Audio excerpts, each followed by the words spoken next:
Gadet, coprésident de l'Union des étudiants juifs de Belgique. Bonjour. Bonjour. Vous avez été victime, ainsi que deux autres étudiants juifs, d'une agression sur le campus de l'Université libre de Bruxelles, alors que le bâtiment était occupé par des étudiants entendant dénoncer, je cite, le génocide à Gaza. Est-ce que vous pouvez nous raconter ce qui s'est passé exactement ? Oui, en effet, donc depuis déjà maintenant plus de 24 heures, le bâtiment D de l'ULB est occupé par des militants pro-palestiniens, si on peut encore les appeler comme ça. Les slogans sont extrêmement violents des étudiants juifs qui passent à ce niveau-là, se font traiter de terroristes, de fascistes. On crie à l'intifada sur eux. Et effectivement, deux étudiants se sont fait agresser hier, dont moi, parce qu'on m'a reconnu en tant que coprésident de l'UEJB. Les mots sont violents. On a peur aujourd'hui d'être sur ce campus. On m'a dit sale juif, il faut le détruire. On m'a tapé au visage, on m'a étranglé. Et ça, c'est sur un campus où maintenant il n'y a pas de réaction. Le bâtiment est toujours occupé. Ces gens sont toujours là-bas et on n'a malheureusement pas trouvé l'agresseur.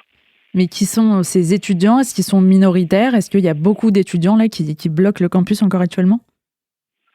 Il y a une grosse partie d'étudiants et je pense que ce qui nous déforce, c'est qu'il y a une énorme minorité silencieuse qui n'a peut-être pas forcément envie de se positionner sur ce conflit, mais l'importation est telle que chacun doit avoir un avis, chacun doit pouvoir s'exprimer. Vous savez, on a reçu très très peu de soutien des autres organisations étudiantes lors de mon agression en tant que président de l'Union des étudiants juifs. On a des cercles qui nient que c'est arrivé, des cercles qui nous souhaitent que ça nous réarrive. Le climat est très très compliqué. Et quelles sont les revendications des élèves qui bloquent le campus ? Et est-ce que l'administration a donné une position pour l'instant de fermeté ?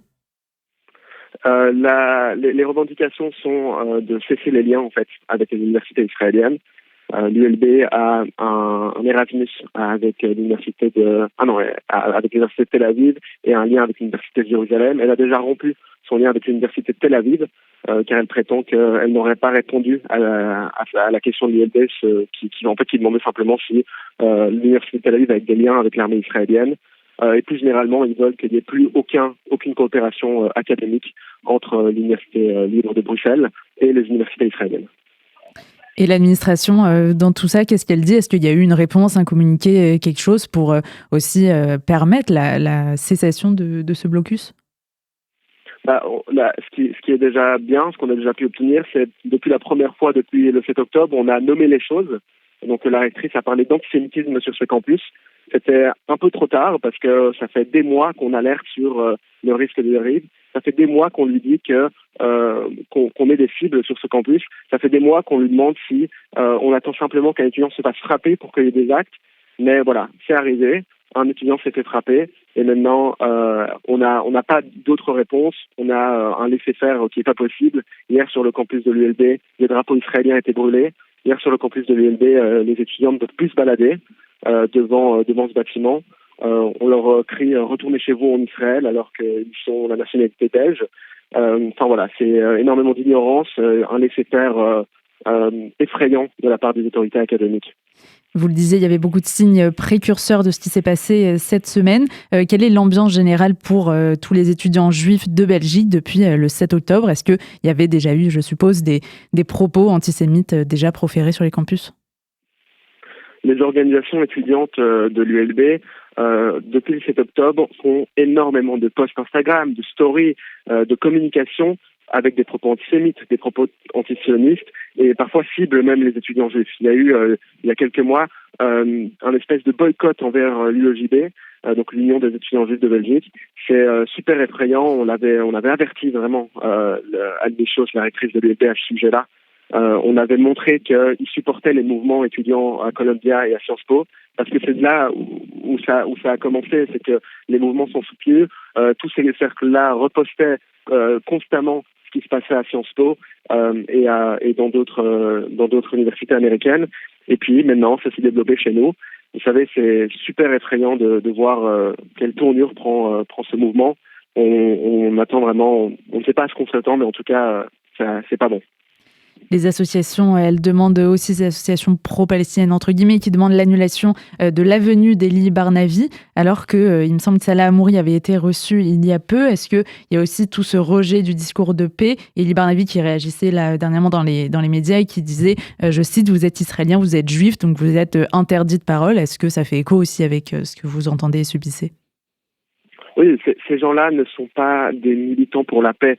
Il faut arrêter de nous faire croire ça. Ce sont juste des fous qui brûlent des drapeaux, qui crient des slogans antisémites et qui frappent des juifs. Ça, c'est l'état de ce mouvement-là. Vous savez, dans ce mouvement, il y a aussi Samidoun, qui est une organisation où il y a même des discussions au sein de l'Union européenne pour la reconnaître comme une organisation terroriste. Ces gens-là sont sur le campus de l'ULB aujourd'hui. Oui, Eli Barnavi, on demande qu'ils ne viennent pas, mais ce qui est leur plus grosse qualité, je dirais, c'est qu'ils sont totalement occultes, ces gens. Ils ne comprennent pas qui est Eli Barnavi, ils ne se sont jamais renseignés sur ça. Ils crient à longueur de journée « We don't want two states, we want 48 ». Ça, c'est ce qui se passe. Alors, Eli Barnavi est quelqu'un qui a un discours extrêmement apaisant. C'est vraiment dommage qu'il s'arrête juste à regarder qu'il soit ambassadeur d'Israël, enfin ancien ambassadeur d'Israël pour essayer de demander l'annulation de sa venue. Cette conférence avec vraiment comme but, on avait réfléchi avec ça, avec les autorités académiques, d'apaiser ce qui se passe sur le campus, d'apporter une vision un peu plus nuancée de ce qu'on a jusqu'à maintenant. Mais bon, c'est aussi contesté par ces gens-là, parce que ces gens-là ne veulent pas la paix, ces gens-là ne veulent pas l'apaisement. L'apaisement, ils veulent simplement que nos campus deviennent un lieu de non-droit. Vous l'avez dit, ça a mis du temps avant que l'administration, que l'université réagisse à vos alertes. Est-ce que, par ailleurs, dans le discours public, par les pouvoirs publics, le gouvernement, là, vous êtes entendu, il y a des discours, des mesures fermes sur la lutte contre l'antisémitisme? Alors, ça dépend vraiment dans quel parti politique, évidemment, mais bon, on a eu quelques réactions hier sur l'agression antisémite que j'ai vécue.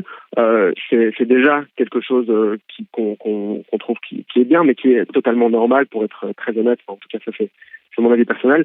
Non, les politiques non plus n'écoutent pas beaucoup. On est à la veille des élections en Belgique, au niveau fédéral, à la région, à la commune et aux européennes, donc et aussi au niveau du rectorat. Donc il n'y a pas grand-chose qui bouge. L'électorat, il y a une sorte d'électoralisme pour essayer d'avoir un maximum de voix des communautés pro-palestiniennes. Donc non, on passe un peu à la trappe en ce moment.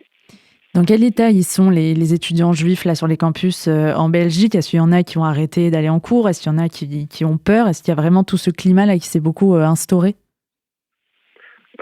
À titre d'exemple, tout le monde a peur. Il y a un sentiment vraiment de peur constant quand on se balade sur ce campus. Lorsqu'on sait qu'on est juif, on est une cible. À titre d'exemple, moi je ne peux pas me balader sur ce campus seul. On m'a proposé de me mettre des gardes à côté de moi. Je ne vais simplement plus sur le campus parce que je suis cible, je suis une cible. Les gens me reconnaissent en tant que représentant de l'UJD. J'ai eu des menaces de mort sur Instagram. C'est très très grave. En tout cas, moi, je ne peux plus aller sur le campus en ce moment. J'espère que la rectrice prendra aussi les mesures qui s'imposent pour ramener l'ordre sur notre campus. Merci beaucoup, Gadé, coprésident de l'Union des étudiants juifs de Belgique, d'avoir témoigné à notre antenne sur RCJ. Merci à vous.